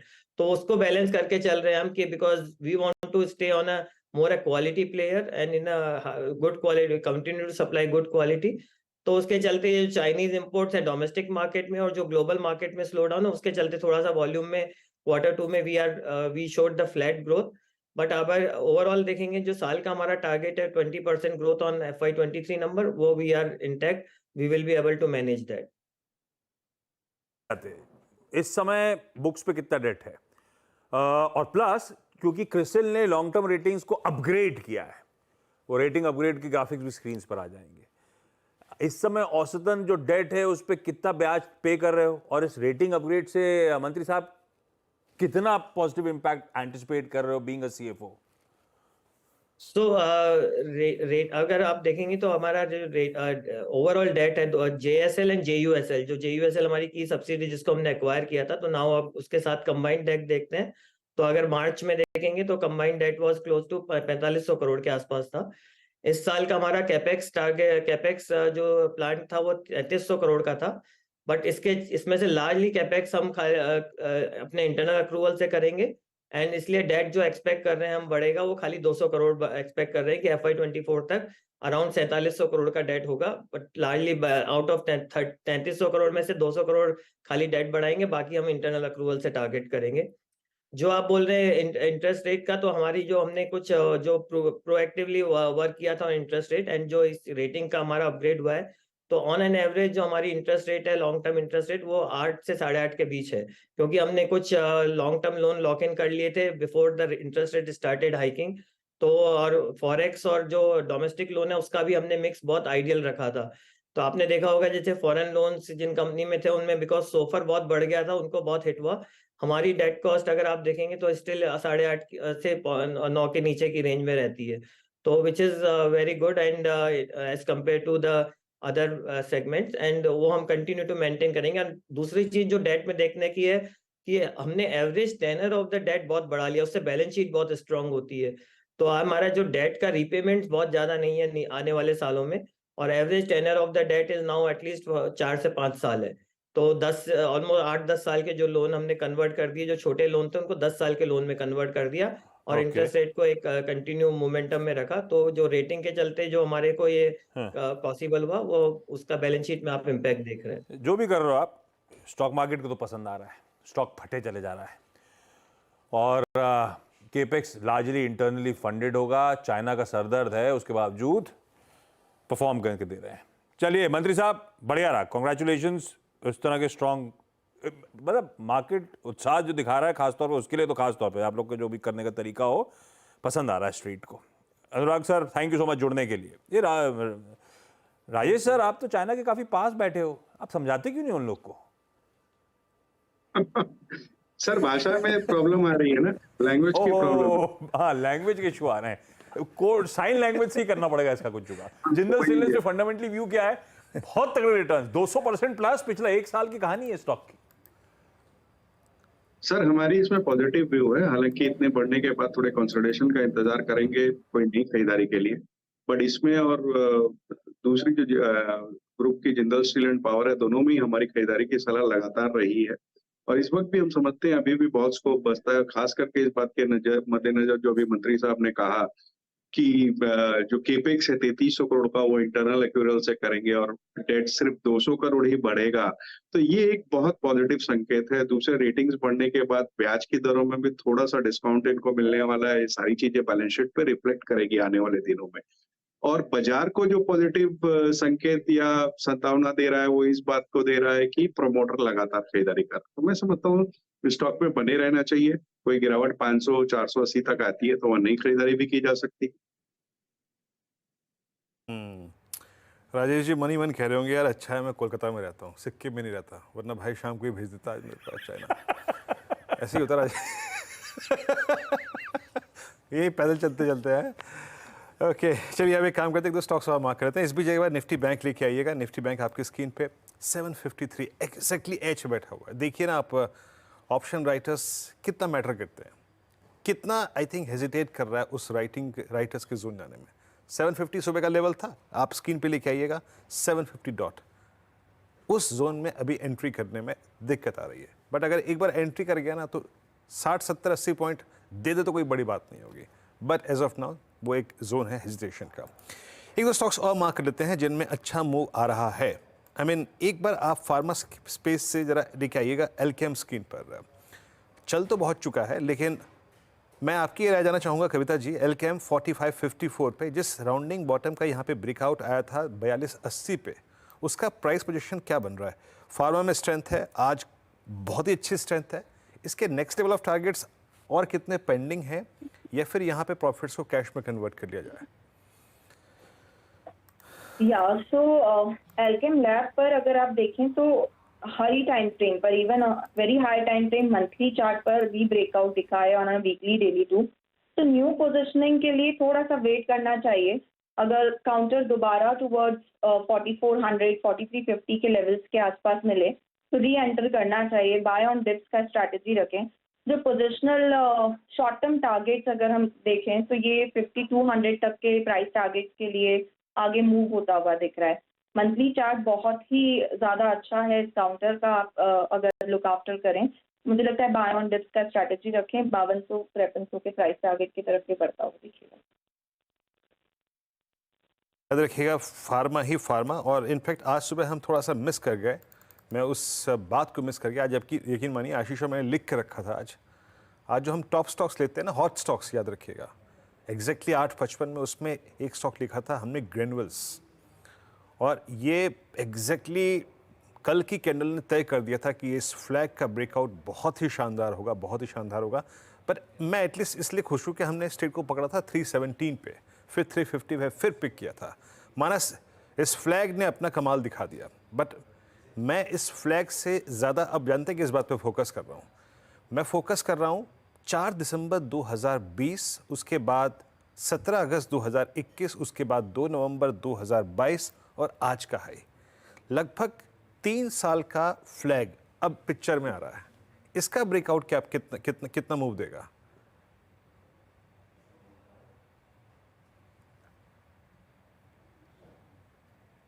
Manas ji mute पे है मानस जी, वो अनम्यूट वाला बटन दबा दीजिए, वहीं आगे होगा वो। जी माफ करिएगा, वो आई थिंक बाय मिस्टेक हो गया। तो देखिए ग्रेनुल्स पे को मैंने शॉर्टलिस्ट किया हुआ था। कितना मुस्कुरा रही हैं। एफएनओ सुपरस्टार के लिए इसको शॉर्टलिस्ट किया हुआ था। तो फिलहाल अभी डिस्कस कर लेते हैं। तो देखिए यहाँ पर एक फ्रेश ब्रेकआउट देखने को मिला है और पहले से ही स्टॉक अप ट्रेंड में था। 20 डे मूविंग एवरेज के ऊपर कंसोलिडेट हो रहा था। आज फ्रेश ब्रेकआउट में काफी बेहतर वॉल्यूम देखने को मिले हैं और अब जो नया टारगेट होगा वो बिल्कुल सही आपने कहा कि पहले 405 रुपए को टारगेट करेंगे और उसके ऊपर शायद 425 रुपए तक के टारगेट भी देखने को मिल सकते हैं। अभी भी खरीदारी करने के मौके हैं। ऑप्शन में भी आप ट्रेड ले सकते हैं। आई थिंक दिसंबर मंथ का 290 वाला कॉल ऑप्शन लेके चलिए। 15 रुपए के आसपास ट्रेड हो रहा है, वहां पर आप 10 रुपए के स्टॉप लॉस से खरीदारी करिए और 30 रुपए तक के टारगेट आपको आई थिंक नेक्स्ट मंथ में, मैं दिसंबर ऑप्शन की बात कर रहा हूँ, नेक्स्ट मंथ में आपको देखने को मिल जाएंगे। तो 390 का दिसंबर का कॉल ऑप्शन भी ग्रेनुल्स का लिया जा सकता है। वीरू, ये गलत बात है, ये ऐसे नहीं कर सकते आप। अभी मानस को फिर से कुछ ढूंढना पड़ेगा। मैं आप ढूंढो, हम आते हैं आपके पास। क्या चल रहा है की शुरुआत करता हूं क्विकली। लाइए स्टिंग प्लीज। और स्क्रीन अगर आप देख रहे होंगे तो आज के टॉप गेनर्स में एकदम बिल्कुल नोटिसेबल होगा सरकारी insurance companies. New India insurance 20% के अपर सर्किट पे लॉक्ड इस समय। जीआईसी किसी भी वक्त 20% के सर्किट पे चले जाएगा। 18 से 19% की मजबूती के साथ इस समय ट्रेड हो रहा है। और एलआईसी जोड़ दीजिए, वो एलआईसी हैवीवेट दिग्गज भी 10% मजबूती के साथ खड़ा हुआ है। क्या चल रहा है ये समझने के लिए दीपाली राणा को जोड़ रहे हैं। दीपाली, हाय, गुड आफ्टरनून। कुछ समझ में आया? 52 वीक हाई पर है न्यू इंडिया एश्योरेंस और जीआईसी री। एलआईसी में भी जोरदार तेजी देखने को मिल रही है। खास बात यह है कि स्टॉक्स आज ही एक्शन में नहीं रहे हैं। पिछले 15 सेशंस का मूवमेंट देखेंगे तो स्ट्रॉन्ग अपमूव इन स्टॉक्स में दिखाई दिया है। महज एक हफ्ते के रिटर्न्स आपके सामने लाते हैं। न्यू इंडिया एश्योरेंस लगभग 38% माफ कीजिए चल चुका है। जीआईसी री ने 24% के रिटर्न एक हफ्ते के दौरान दिए हैं और एलआईसी ने भी पिछले 7 सेशंस में 10% तक के रिटर्न लैंड किए हैं। अब ट्रिगर्स क्या रहे हैं इस तेजी के पीछे? 2-3 इंपॉर्टेंट रीजन है। पहली बात कि इन पब्लिक इंश्योरेंस कंपनीज में लो फ्लोट है। 85-86% गवर्नमेंट होल्डिंग मिलेगी आपको न्यू इंडिया और जीआईसी री में 96% गवर्नमेंट होल्डिंग मिलती है लगभग एलआईसी में। तो यानी जो पब्लिक फ्लोट है वो 4 से 5% इन स्टॉक्स में है। दूसरा, आरबीआई ने जो अनसिक्योर्ड लोन्स पर सख्ती की है उसके बाद फंड्स का रोटेशन हो रहा है टुवर्ड्स इंश्योरेंस। जेफरीज के ही हम इंडिया मॉडल पोर्टफोलियो में चेंजेस की आज बात कर रहे थे, जहां पर उन्होंने एनबीएफसीज में वेटेज घटाकर इंश्योरेंस में वेटेज इंक्रीज किया है। तो ये एक इंपॉर्टेंट ट्रिगर है और इसीलिए मोमेंटम इस स्पेस में तेज होते हुए दिखाई दिया है। तीसरा और ट्रिगर ये है कि वैल्यूएशंस बहुत अट्रैक्टिव है इन स्टॉक्स की। अगर आप देखेंगे एलआईसी को या फिर न्यू इंडिया एश्योरेंस को तो ये 1.5 टाइम्स ट्रेड कर रहे हैं अपने बुक टू एम्बेडेड वैल्यू पर। सिमिलरली जीआईसी भी 1.5 times price to book value पर ट्रेड कर रहा है। आईपीओ प्राइस से अभी भी ये स्टॉक्स काफी नीचे है। न्यू इंडिया एश्योरेंस को तो ऑलमोस्ट दुगनी चाल यहां से चलनी पड़ेगी, ऑलमोस्ट डबल होना पड़ेगा अपने आईपीओ प्राइस तक पहुंचने के लिए। जीआईसी री अपने आईपीओ प्राइस से 34% नीचे है। एलआईसी भी अपने आईपीओ प्राइस से 30% नीचे ट्रेड कर रहा है। तो वैल्यूएशंस भी अट्रैक्टिव हैं। साथ ही साथ फंड्स का रोटेशन एनबीएफसी से इंश्योरेंस की तरफ प्लस लो फ्लोट, ये कुछ इंपॉर्टेंट ट्रिगर्स जिसकी वजह से तेजी दिखी है। भाई साहब गजब के मूव्स। राजेश सर, इस तरह के आप ये बस बेसिकली अननोटिस था, पिटी हुई पॉकेट थी, आज फंड जहां चैनलाइज हो गए या फिर और कोई रीजन है? आशीष जी, पहले तो मैं ये कहूं कि पिछले शुक्रवार को कमाई के अड्डे में जो 4 का चौका में मैंने जीआईसी आरई दिया था और उससे पिछले वाले में एलआईसी दिया था। तो गजब ये भाई तो साहब, 4 के गजब। चौके पिछले शुक्रवार को ही मेरा दिया हुआ है, आप चेक कर अरे सकते इसमें हो। चेक क्या करना, आपने कह दिया। और हाँ। जो दीपाली ने कहा ना, 2 चीजें जिससे हम वाकिफ थे, वैल्यूएशन और लो पब्लिक फ्लोट, ये अपनी जगह थी। दूसरे अगर आप देखें तो जीआईसी को अगर आप देखें तो रीइंश्योरेंस की सबसे बड़ी कंपनी है भारत में, 4 डिकेड्स का एक्सपीरियंस है। न केवल भारत में बल्कि 140 कंट्रीज में इनकी पहुंच बनी हुई है, और अब ये बैलेंस शीट को सुधारने के मूड में बनी हुई है, ऑपरेटिंग परफॉर्मेंस सुधारने के मूड में है। और जो अभी तक इनका 70% के बिजनेस डोमेस्टिक मार्केट से आता था, अब ये 50-50% करने की कोशिश कर रही है इंटरनेशनल डोमेस्टिक से। ये पॉजिटिव ट्रिगर है। दूसरे अगर एलआईसी की बात की जाए तो 62% के आसपास का मार्केट शेयर अभी भी बना हुआ है। 43,97,000 करोड़ का इनका एयूएम था मार्च 2023 पे, जो कि पूरे म्यूचुअल फंड के एयूएम से भी ज्यादा था। और अभी कल ही इनके चेयरमैन साहब ने ये अनाउंस किया है कि कुछ नए प्रोडक्ट्स लॉन्च करने वाले हैं। इस सब चीजों के चलते मैं समझता हूँ कि इंश्योरेंस में एक पॉजिटिव रुझान बना हुआ है, और ये आगे बना रहता हुआ नजर आ रहा है। थोड़े बहुत करेक्शन कभी भी हो सकते हैं, बट जो निवेशक है लंबी अवधि के लिए, उनके लिए अभी भी बहुत अपॉर्चुनिटीज है, क्योंकि अंडर वैल्यूड है। गजब भाई, तुसी ग्रेट हो भाई। LIC, उसके बाद GIC, ये मेंशन थे इसी प्रोग्रामिंग में 4 के चौकों के पिक्स के तौर पे। और देखिए 1 हफ्ते और 2 हफ्ते में क्या कमाल कर दिया इन स्टॉक्स ने, क्या गजब के साल भर के रिटर्न्स, आज सब उससे बेहतर रिटर्न्स आपको आपकी स्क्रीन पे नजर आ रहे हैं। तो 4 का चौका शुरू ही कर देते हैं, आज के भी कुछ बेहतरीन पिक्स की शुरुआत कर देते हैं। लाइए स्क्रीन पे सबसे पहले शिल्पा जी को और दिखाइए सस्ता ऑप्शन का स्टिंग। शिल्पा जी, सस्ता ऑप्शन कौन सा मैम? जी सस्ता ऑप्शन यहाँ पे मुझे बर्जर पेंट अच्छा लग रहा है। बर्जर पेंट का लेकिन दिसंबर का हम लोग ऑप्शंस लेंगे यहाँ पे, बिकॉज अभी छुट्टी है तो यहाँ पे इरोजन ज़्यादा होगा। तो दिसंबर का 600 का कॉल ऑप्शन बर्जर पेंट का, जो रफली अभी 7 साढ़े 7 के बीच में ट्रेड कर रहा है, आप इसमें पार्टिसिपेट कीजिए। स्टॉप लॉस यहाँ पे 4.5 रुपये का रखिए। पहला टारगेट जो है वो 11 रुपये का रहेगा, एंड फिर next target 13.5 and 15। Berger paint दिसंबर का 600 का कॉल खरीदना है। लेवल स्क्रीन पर आ जाएंगे। FNO सुपरस्टार के लिए मानस के पास चला जाए। मानस, ग्रैनुल्स तो गया, कुछ और चुन पाए या ग्रैनुल्स पे चले अपन? नहीं बिल्कुल, देखिए दूसरा फार्मा स्टॉक चूज किया है मैंने, और वो लुपिन है। लुपिन पे खरीदारी करनी है। फ्रेश ब्रेकआउट है, स्टॉक ने लगातार 22 मूविंग एवरेज पे करेक्शन पे सपोर्ट लिया था। आज क्योंकि एक ब्रेकआउट देखने को मिला है, तो यहाँ पर आप खरीदारी कर सकते हैं। लुपिन के फ्यूचर पे खरीदारी करिए। स्टॉप लॉसेस 1229 1229 के स्टॉप लॉस से लुपिन के फ्यूचर में खरीदारी करनी है, और 1265 1265 के टारगेट सेट करने हैं लुपिन के फ्यूचर में। 1250 वाला कॉल ऑप्शन दिसंबर मंथ का आप ले सकते हैं, 39 रुपीज पे ट्रेड हो रहा है। उस ऑप्शन में 33 रुपए के स्टॉप लॉस से आप खरीदारी करिए और 52 रुपीज के टारगेट सेट करिए। ओके, तो यहाँ पे लुपिन का ट्रेड हो गया 1250 पे, और कॉल ऑप्शन भी। अब चलते हैं अमित जी के पास 4 का चमत्कार पिक करने के लिए। अमित जी बताइए क्या पिक कर रहे हैं आप आज? वीरेंद्र जी, मुझे डीवी स्लैब पसंद आ रहा है। डीवी स्लैब का अगर हम स्ट्रक्चर देखें तो काफी पॉजिटिव है। पिछले 2 दिनों से हमने ये देखा था कि स्टॉक ने एक मूव अप के बाद पुल बैक दिया टूवर्ड्स 10 डे मूविंग एवरेज, और वहां पे कंसोलिडेट कर रहा था। और आज के सत्र में वापस एक बुलिश अपटिक देख रहे हैं। स्ट्रक्चर काफी इंटैक्ट है इसका, और सेक्टर भी इन है, रिलेटिव स्ट्रेंथ सेक्टर की काफी स्ट्रॉन्ग है। 3766 इसका प्राइस है। टारगेट्स रहेंगे 3850 रुपए के, और स्टॉप लॉस रहेगा 3720 का। ओके, तो यहाँ पे दिवीज लैब सिर्फ फार्मा। अब चलते हैं राजेश अग्रवाल जी के पास। राजेश जी, आपका मिड कैप फंडा? मिड कैप फंडा के हिसाब से मुझे लगता है कि जियो फाइनेंशियल पे नजर रखनी चाहिए। इनके पास ह्यूज डेटाबेस है टेलीकॉम और रिटेल का, जिनका फायदा इनको मिलेगा। तीसरी सबसे बड़ी फाइनेंशियल कंपनी है। कुछ नए स्ट्रैटेजिक इन्वेस्टर अगर इस कंपनी में आते हैं तो एक बड़ी वैल्यू अनलॉकिंग हो सकती है।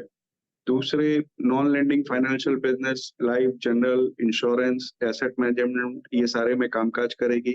6.1% रिलायंस की होल्डिंग है, जो कि ट्रेजरी में है। और सबसे अच्छी बात है कि इसमें कामत साहब, हितेश रेडिया साहब, चरणजीत आत्रा साहब हेल्प में है, जो कि ये संतोष देते हैं कि कंपनी बहुत सही जा सकती है आगे आने वाले दिनों में।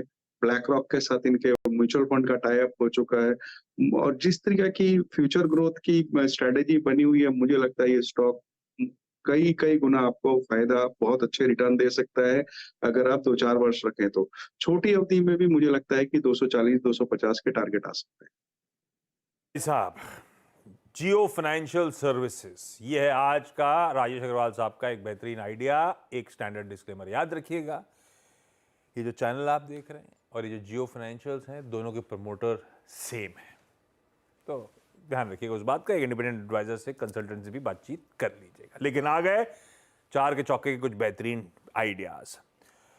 अच्छा, अब ना एक तो बाजार में कंसोलिडेशन टाइप इंडिसाइसिवनेस इसीलिए है क्योंकि हम एक्सटेंडेड वीकेंड में जा रहे हैं। यूएस से बहुत अच्छा कोई हैंडओवर या संकेत नहीं है कि वो छुट्टी पे थे। और एक और रीजन है, अटर कंफ्यूजन है अगले हफ्ते का जो सबसे बड़ा ट्रिगर है उसको लेकर, वो है राज्यों के इलेक्शंस। अब कल राजस्थान वोट डालने जाएगा, थर्सडे को तेलंगाना वोट डालने जाएगा अगले हफ्ते के, और उसी दिन शाम को 6:30 बजे बाद से एग्जिट पोल सामने आएंगे और वोटों की एक्चुअल गिनती होगी संडे को 3 दिसंबर को, जब वर्डिक्ट हाथ में आएगा। इतने सामने आके इलेक्शंस के वर्डिक्ट खड़े हुए हैं और आई डाउट किसी को कोई आइडिया है कहीं पे भी। इवन बाजार में कहते हैं बाजार जहां पैसा लगता है उसको पता होता है, पर इस बार आई डाउट किसी को कुछ समझ में भी आ रहा है कि इलेक्शन किस तरफ करवट बदलेगा, क्या होगा। नीरज वाजपेयी से रिक्वेस्ट करी थी, अगले हफ्ते का सबसे अहम ट्रिगर जब ये है और इस तरह का अटर कंफ्यूजन बना हुआ है, तो ये हो क्या रहा है, चल क्या रहा है, ये समझा जाए। ये अगले हफ्ते का बाजार का सबसे बड़ा ट्रिगर है जो आप डिस्कस करने जा रहे हैं। इतना अटर कंफ्यूजन क्यों? कुछ ना कुछ बाजार सेंस करता था। बाजार क्या, जनरल पब्लिक में कुछ सेंस होता था, इस बार कुछ समझ में नहीं आ रहा, ऐसा क्यों? देखिए, मेरे ख्याल में पिछले 8, 10, 15 सालों में ऐसा पहली बार हो रहा है कि किसी की समझ में कुछ नहीं आ रहा है। जितने ओपिनियन पोल्स मतदान से पहले हुए थे उसमें भी कन्फ्यूजन था, हर दिन कन्फ्यूजन बढ़ रहा है, और आवाज़ अड्डा मारने वाला हर आदमी कहता है कल आप बात करोगे तो मैं कुछ और बताऊंगा आपको। तो राजस्थान, मध्य प्रदेश और छत्तीसगढ़ में खास तौर पे इसलिए समझ में नहीं आ रहा है क्योंकि अलग अलग इलाकों में बटे हुए राज्य हैं, मतलब एक राज्य के अंदर ही 4-5 क्षेत्र आप मान लीजिए, उन सब में जब आप जाते हैं तो आपको कंट्रेरी व्यूज़ मिलते हैं। एक आदमी ये कह रहा है तो दूसरा आदमी सेम टाइम पे वो कह रहा है। तो जितने भी हमारे एनालिस्ट वहाँ इस समय भी काम कर रहे हैं, जिन्होंने ग्राउंड पे जाके लोगों से बातचीत की, उनको भी कन्फ्यूजन है, समझ में नहीं आ रहा। क्योंकि जब और डीप पूछो उनसे तो कह रहे हैं कि अशोक गहलोत बहुत पॉपुलर हैं लेकिन सरकार में गुस्सा है, मामा जी बहुत पॉपुलर हैं लेकिन उनको बदलने का मूड है, उनकी कोई स्कीम बहुत पॉपुलर है, लाडली बहना, इसलिए लगता है कि फेवर में है। तो किसी को समझ में नहीं आ रहा कि दरअसल चल क्या रहा है। छत्तीसगढ़ में सरकार तो बड़ा अच्छा काम कर रही थी लेकिन ग्राउंड पे चीज़ें बदलती हुई दिख रही हैं। तो इस बार ऐसा हुआ कि कोई ये बताने की स्थिति में नहीं है कि किसको क्लियर कट एज है तीनों हिंदी पट्टी के राज्यों में। तेलंगाना और मिजोरम को इसलिए मैं छोड़ रहा हूँ क्योंकि ये ज़्यादा बड़े राज्य हैं जो आगे 24 के लिए बहुत महत्वपूर्ण होंगे। ये आमतौर पर ऐसा होता नहीं था, आमतौर पर ऐसा नहीं तो होता। ये क्या सभी जो लड़ रहे हैं कंटेस्टिंग पार्टीज हैं, इन सब के जो इश्यूज हैं, एजेंडाज हैं, जो ऑफर्स लेकर आ रहे हैं, पॉपुलैरिटी का डोज दे रहे हैं, सब सेम है, इसीलिए कंफ्यूजन है या कुछ और रीजन है? 100% सेम है। सबके घोषणा पत्र उठा के देखिए, जिसको संकल्प पत्र कोई कहता है, कोई 5 गारंटी, कोई 7 गारंटी, कोई कह रहा है मैं 500 रुपये में LPG सिलेंडर दूंगा, सामने वाला कह रहा है मैं 450 में दूंगा, तो दूसरा कह रहा है मैं जीत गया हूँ तो मैं 400 का कर दूंगा। तो मैंने उसमें जोड़ा कि भाई DBC सिलेंडर होता ना, एक के दो, तो buy 1 get 1 कर दो, आप एक भराओगे दूसरा फ्री में मिलेगा। हर आदमी महिलाओं को पैसे बांट रहा है, DBT डायरेक्ट कैश, सब लोग गेहूं के लिए MSP बढ़ा रहे हैं, बोनस भी देंगे, सब धान की खरीद में बोनस दे रहे हैं, वजीफे दे रहे हैं, स्कूटी बांट रहे हैं, सारे दल सेम काम कर रहे हैं। तो जब इस तरह की सिचुएशन बन जाती है तो कन्फ्यूजन क्रिएट हो जाता है कि भैया सबके ऑफर सेम है। महंगाई, बेरोजगारी, अगर छत्तीसगढ़ में, अगर मध्य प्रदेश में मान लीजिए आप ये कहते हैं कि बहुत बेरोजगारी है, महंगाई है, भ्रष्टाचार है, तो राजस्थान में भी वही है क्योंकि दूसरी सरकार है वहाँ पे। तो सारे फार्मूले एक जैसे लग गए हैं। तो इसलिए एनालिस्टों के सामने समस्या खड़ी होगी, यार इशू भी सेम है, आप 10,000 रुपये दे रहे हो तो हम भी 10,000 दे रहे हैं। आपने कहा मैं 12 दूंगा जीतने के बाद, सामने लग रहा है मैं 14 दूंगा।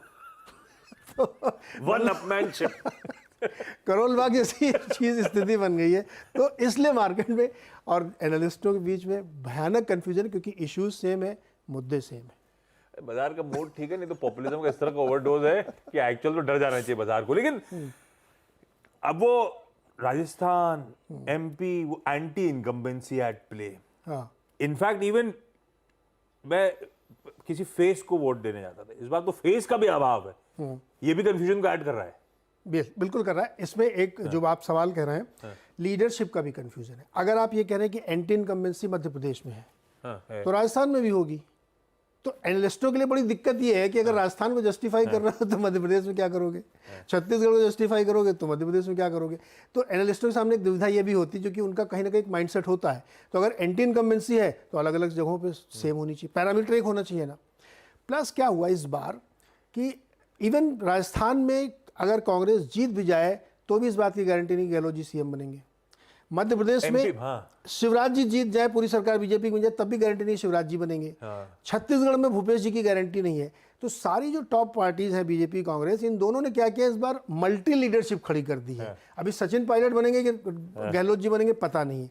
इधर आपके 5 तो सांसद खड़े कर दिए हैं, मंत्री खड़े कर दिए हैं। अब पता नहीं, हो सकता लॉटरी किसी प्रहलाद पटेल की लग जाए, यू नेवर नो। तो ये जो मल्टी लीडरशिप खड़ी की है, इसका कारण ये था कि लोग चाहते थे कि वहाँ पे बहुत ज़्यादा अगर एंटी इनकम्बेंसी, मान लीजिए शिवराज जी से ही नाराज है, मैं बोर हो गया 18 साल से, तो उस बोरियत को कम करने के लिए हमने 5 ऑप्शन रख दी, भाई कोई भी बन सकता है। प्लस अपने अपने इलाके में लोग जिताएंगे। तो अगर बघेलखंड में कोई मजबूत है तो वो उधर महाकौशल में वीक हो रहा है। तो ये मल्टी लीडरशिप पार्टियों ने इस बार जानबूझ के किया है। ये मामा जी के 18 साल तो समझ में आता है। राजस्थान कब से एक ट्रैक रिकॉर्ड चल रहा है, हर 5 साल में बदलना है। हाँ, रिवाज। हाँ, रिवाज। ऐसे रिवाज क्यों है, हर 5 साल में बदलना ही पूरा ट्रैक रिकॉर्ड है। कई राज्यों में है जैसे कि हर बार चीज़ें बदलती, 5-5 साल में सरकार, एक आध जगह टूटा, जैसे केरल में टूट गया था। ये एक बहुत इंटरेस्टिंग क्वेश्चन है इस बार के चुनाव से लेसन लेने के लिए। क्यों ऐसा होता है? जिस भी राज्य में ग्राउंड लेवल पे 1-on-1 इलेक्शन हो रहा है, यानी एमएलए की अपनी नाराजगी है उसके खिलाफ, वहाँ पे हमेशा ऐसा होता है। तो जिन राज्यों में बहुत इंडस्ट्रियलाइजेशन नहीं है, जहाँ पे विधायक को अपने चुनाव जीतने के लिए खुद पैसे की जुगाड़ करना पड़ता है, वहाँ करप्शन भी बहुत होता है। तो हर बार आपकी नाराजगी बढ़ती। 5 साल तक भाई साहब ने खूब गड़बड़ किया है, इस बार मैं इनको हराऊंगा। जो नए भाई साहब आए उन्होंने भी वही किया, तो मैं फिर उनको हराऊंगा। सिस्टम एट प्ले है। आप बड़े स्टेट्स में देखिए, ये जहाँ पे बहुत ही ऑर्गेनाइज्ड स्टेट है, इंडस्ट्रियलाइजेशन के पैसे के हिसाब से, रिसोर्सेज के हिसाब से, वहाँ ये ट्रेंड नहीं है। ये इंटरेस्टिंग है। तो ये कंफ्यूजन इलेक्शंस का है। और एक और रीजन है, नीचे देखिए टिकट टीम क्या चला रही है। कोई आईपीओ आता है 3,000 करोड़ रुपए लेने बाजार से, अभी आखिरी दिन का असल पैसा आना बचा है, ऑलरेडी 1.5 लाख करोड़ रुपए वहां चला गया है। बोलिए आ गई। 1.5 लाख तो एक ही में गए, 3 और खुले हुए हैं इस समय, और अभी तो शाम हुई नहीं है। क्यूआईबी का और एचएनआई का पैसा तो एंड में आना है, और ऑलरेडी 1.5 लाख करोड़ के सब्सक्रिप्शन आ चुका है। 2-3 लाख करोड़ तो 2-3 दिन के लिए तो ब्लॉक हो ही गया। ब्लॉक हो गया। ये सब एडअप करता है। करेक्ट। एक काम करो, छोटा सा ब्रेक के उस पार बाजार के बिग वॉइसेस पे एक्सपर्ट्स के साथ बातचीत।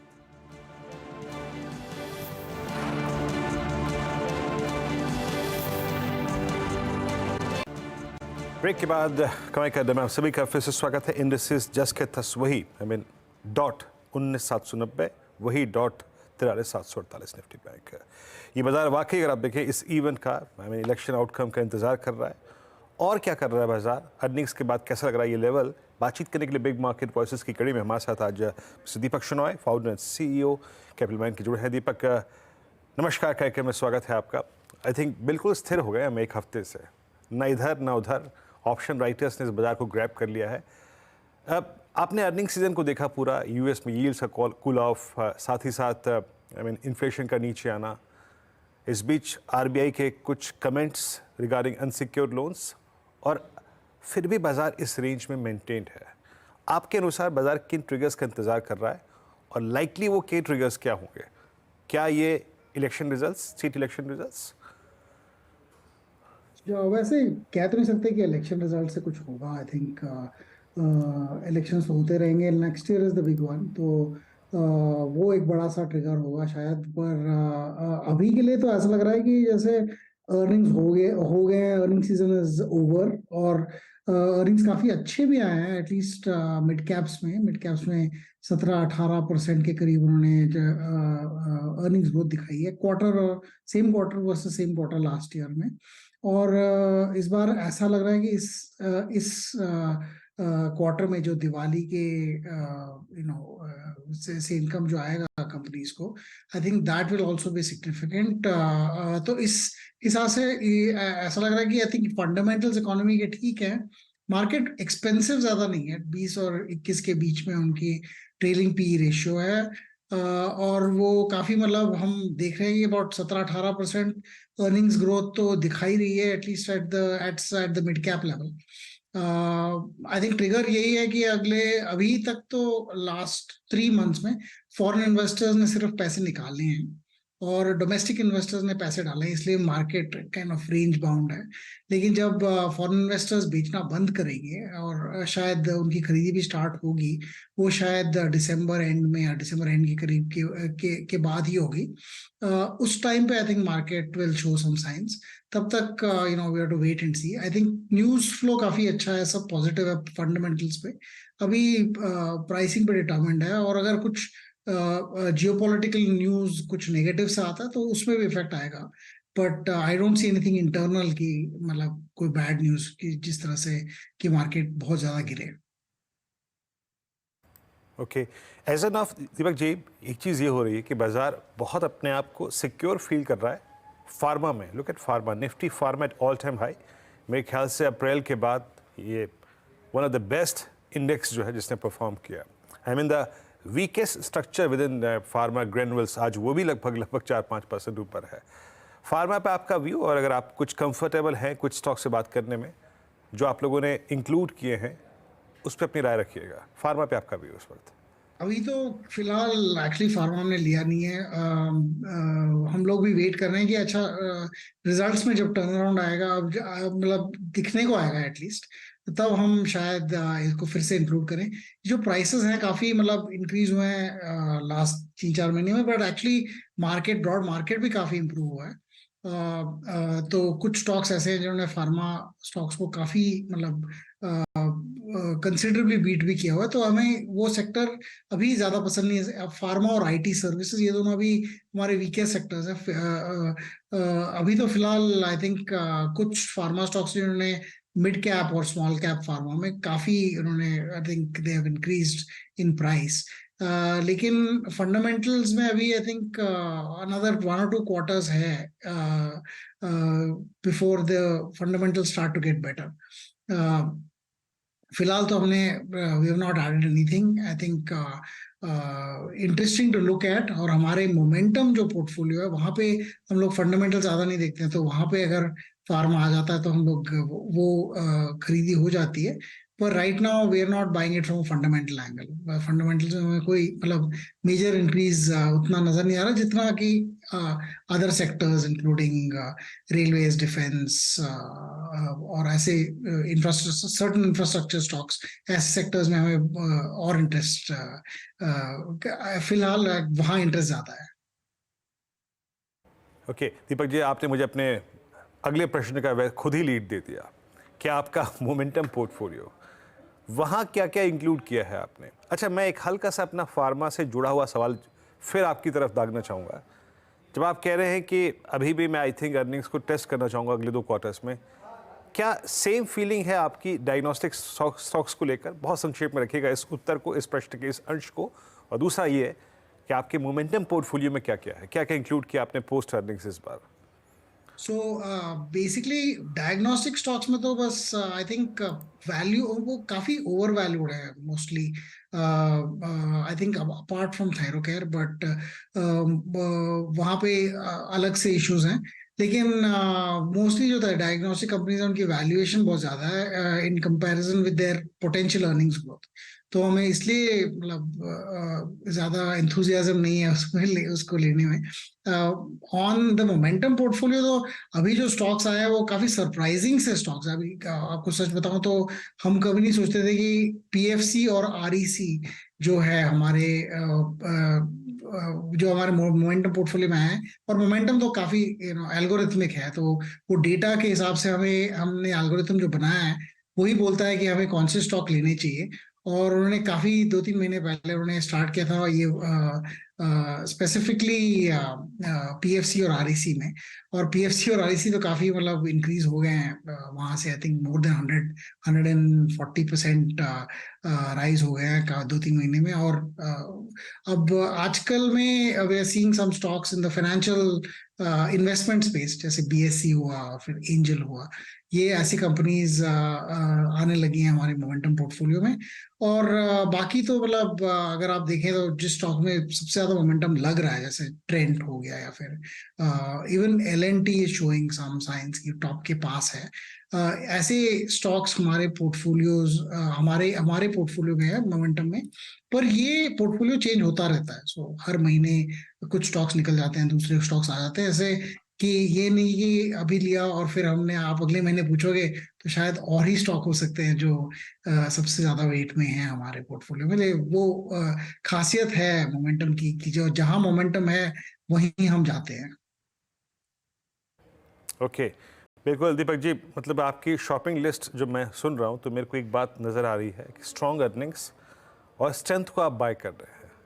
मतलब ओवरबॉट ट्रेजेक्टरी में भी आपको बाय करने में कोई हर्ज नहीं है इस वक्त। अच्छा, एक व्यू जानना चाहूँगा आपसे, ये होनासा पे आपका व्यू क्या है? आई मीन मामा अर्थ जिस प्रकार की लिस्टिंग थी, लिस्टिंग के बाद थोड़ा सा सिंक हुआ, बट अर्निंग्स ऐसी दी कि पूछिए मत।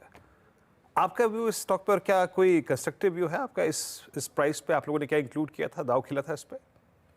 नहीं, हमने इंक्लूड अभी तक तो नहीं किया, लेकिन उसमें इसमें दो चीजें हैं। एक तो उनके अर्निंग्स अच्छे हैं और कैश फ्लोज भी अच्छे थे, तो वो भी इंपॉर्टेंट है, क्योंकि कैश फ्लोज, अर्निंग्स तो आप कभी भी दिखा सकते हो, लेकिन cash flows, positive cash flows दिखाना मुश्किल है उस तरह से। लेकिन हमें ऐसा लग रहा है बिल्कुल कि the company has announced good results. और करेंटली मार्केट में शेयर्स की शॉर्टेज भी है, क्योंकि जो जितनी फ्री फ्लोट है उनकी काफी कम है। और वो जो फ्री फ्लोट है, अगले महीने में थोड़े से शेयर्स रिलीज होंगे जो उन्होंने प्री और आईपीओ में आई थिंक इंस्टीट्यूशनल प्लेयर्स को जो दिया था, तो वो शेयर्स अनलॉक हो जाएंगे, तो शायद और लिक्विडिटी आ जाए। और 6 महीने बाद उनके जो आईपीओ में जिन इन्वेस्टर्स ने नहीं बेचा, या फिर जितने शेयर्स नहीं बिके थे, वो सारे ओपन हो जाते हैं। तो उसके बाद यूजुअली हम देखते हैं इसकी स्टार्टअप्स में जो जब लिस्ट करते हैं, 6 महीने बाद थोड़ा सा एक डिप हो जाता है, या फिर 4-5 महीने में डिप होना स्टार्ट हो जाता है, क्योंकि लोग एक्सपेक्ट करते हैं कि ये जो शेयर्स जब मार्केट में आएंगे, जैसे कल रेट गेन में हुआ था, क्यूआईपी के शेयर्स लिस्ट हो गए थे, और इसकी वजह से रेट गेन में 8% का फॉल आया था कल।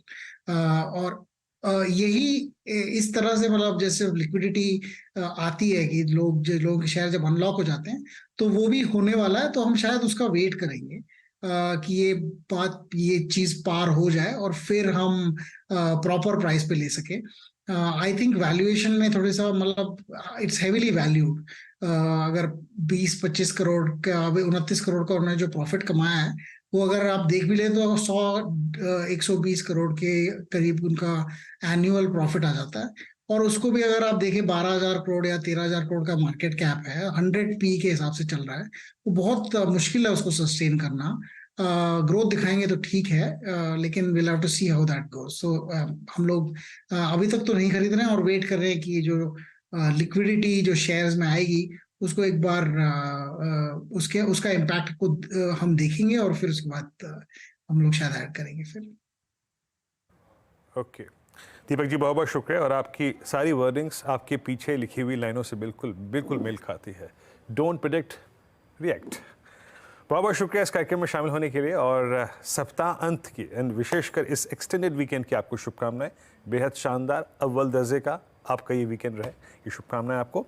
अब एक काम करते हैं, इंडेक्सेस लेके आइए। मैं एक बात आपको कह रहा था कि 43,750 की ट्रेजेक्टरी निकली तो 50-60 पॉइंट मिल जाएंगे आपको। वो देखिए कितनी तीव्र गति से मिले। जैसे ही 43,750 बाइसेक्ट हुआ, एग्जैक्टली 60 पॉइंट, एग्जैक्टली 810 हो गया। चलिए अब एक काम करते हैं, ट्रेड्स पिक करना शुरू करते हैं एक्सटेंडेड वीकेंड के लिए। कविता जी, आपका ट्रेड क्या रहेगा? या वीरेंद्र जी, सो मेरा ट्रेड होगा बीएससी पर। एट इस बॉम्बे स्टॉक एक्सचेंज को आज बीटीएससी लेकर जाना चाहिए। अच्छा मोमेंटम बना है काउंटर में, और मुझे लगता है ये थोड़ा सा शॉर्ट टर्म पोजिशनल अगर रखें तो 2350-2400 के लेवल्स की तरफ बढ़ता हुआ दिखेगा counter. With a stop loss of 2080 short term position के तहत BSE को लेकर जाना चाहिए। ओके, BSE आपका एक स्टॉक है और अब प्रोग्राम में एकदम से जान आ गई है जनाब। मतलब जब आदमी खा पी के बैठता है तो इतनी जान आ जाती है कि पूछिए मत। प्रकाश सर, आपकी कॉल क्या रहेगी? BTST?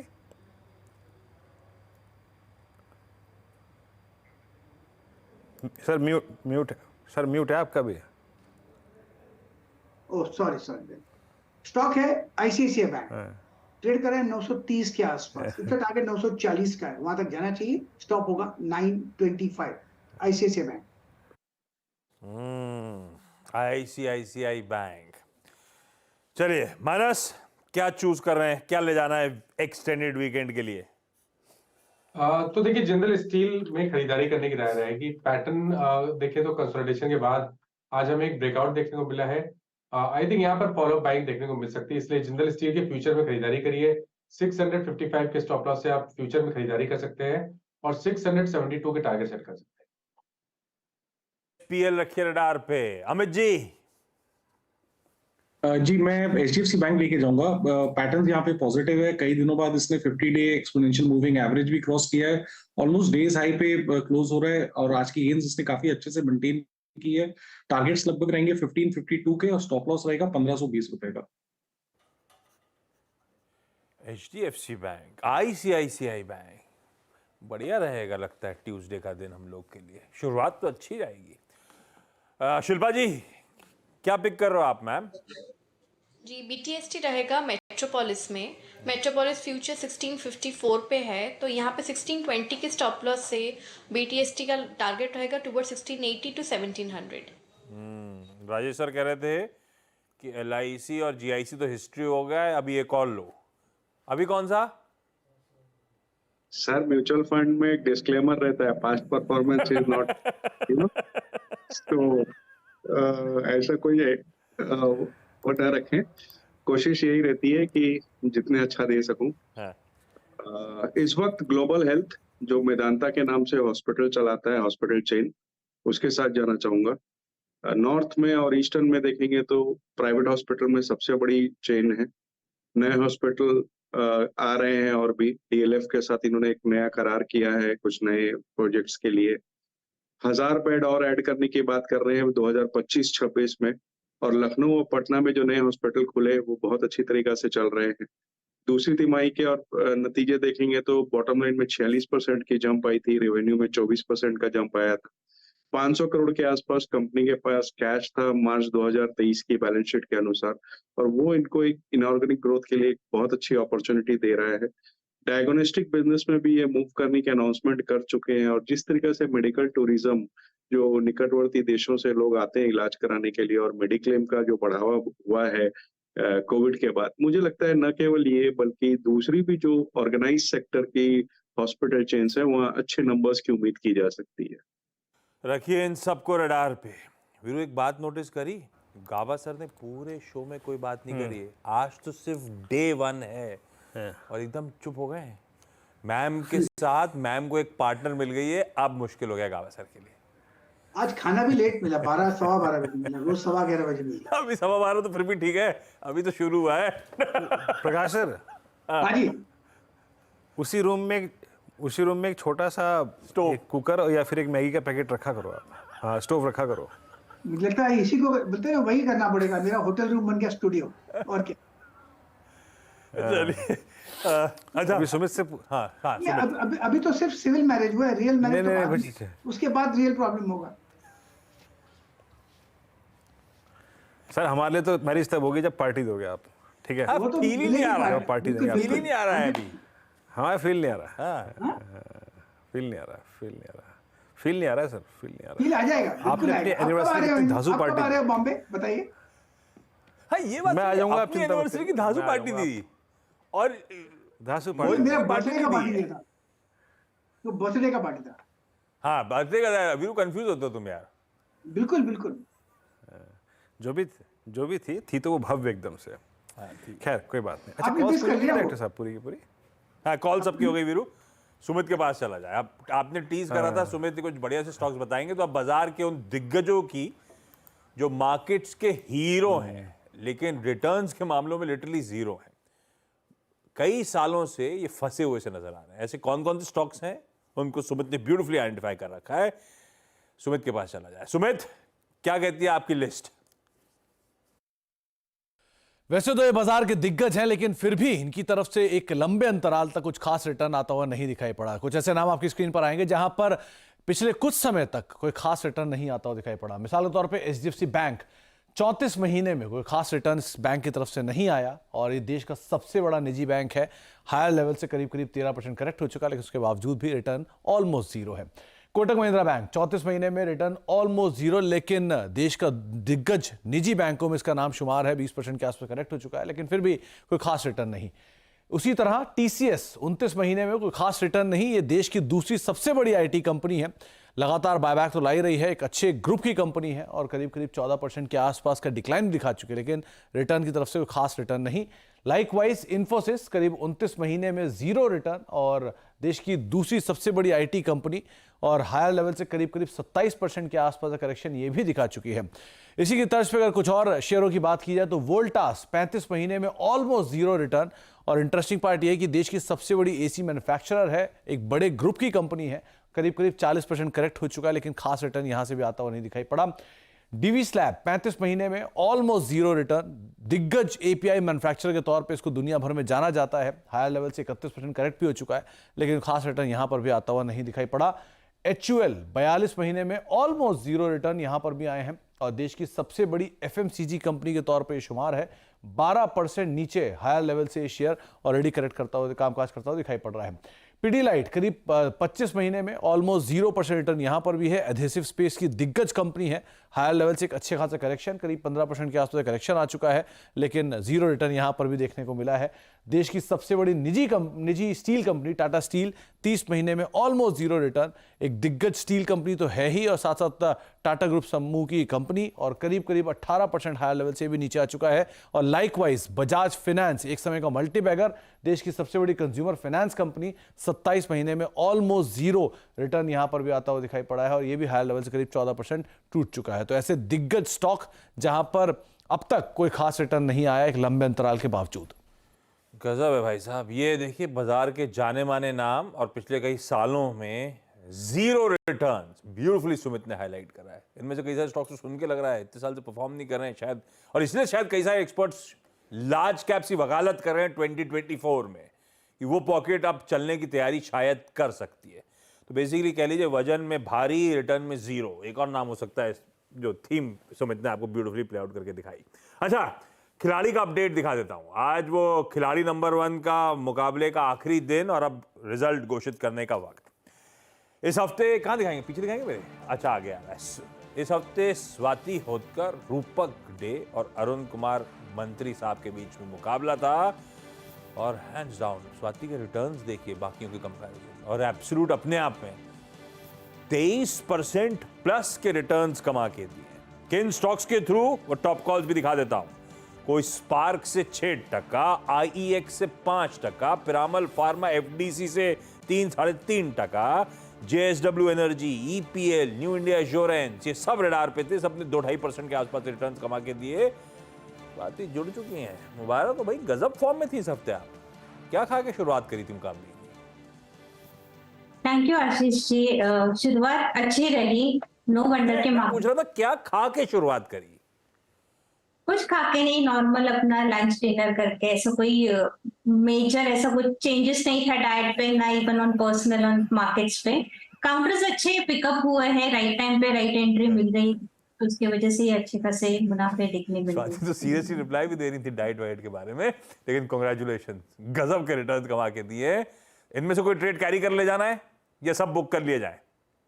नहीं, यस डेफिनेटली कैरी कर सकते हैं। मुझे लगता है IEX एक काफी एक स्ट्रॉन्ग स्टॉक है जो कैरी कर सकते हैं। अगेन स्पार्क है, मुझे लगता है ये दोनों काउंटर्स में अभी भी मोमेंटम कैरी फॉरवर्ड कर सकते हैं। अपसाइड हमें रैली और मोर 4 to 5% की अपसाइड्स हमें देखने मिल सकते हैं। थैंक यू स्वाति, बहुत बढ़िया तरीके से खेलने के लिए। आपके साथ साथ हम में से हमारे कई सारे दर्शकों ने भी बढ़िया कमाई करी होगी, आप कुछ फॉलो कर रहे थे, उसके लिए भी खास तौर पे धन्यवाद। Congratulations once again. जाते जाते वायदा के बैन का अपडेट दे जाता हूं, स्क्रीन पे दिखाइएगा।